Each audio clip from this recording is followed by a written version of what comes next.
এক তলোয়ার যা যুদ্ধের নিয়মই পাল্টে দিল। মহাযুদ্ধের সময় এক সাধারণ সৈন্য পেলেন আল্লাহর একটি অলৌকিক তলোয়ার। যুদ্ধে যখন তিনি এটাকে হাতে ধরলেন, সেই তলোয়ারের ভয়ে শত্রুরা ভয়ে ছুটাছুটি শুরু করত। এই তলোয়ার সাধারণ তলোয়ার নয়, বিশ্বাসের শক্তি। কারণ তার হাতে ছিল আল্লাহর তলোয়ার।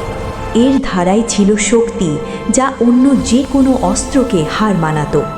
এক তলোয়ার যে শুধুই সাহস নয়, আল্লাহর সাহায্যও দেয়, যিনি কখনো একটা যুদ্ধেও হারেননি।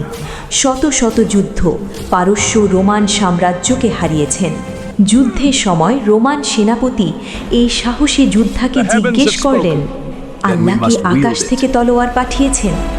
অপ্রতিরোধ্য যোদ্ধা উত্তর দিলেন, না, আল্লাহ আমাদের মধ্যে একটা তলোয়ার পাঠিয়েছেন, আর সেটা আমি।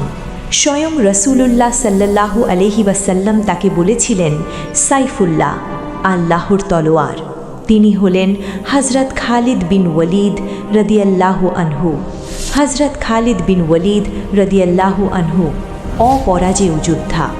এই সত্য গল্পকে আমাদের শেখায়, যেখানে বিশ্বাস এবং সাহস, সেখানে আল্লাহর সাহায্য সব সময় থাকে।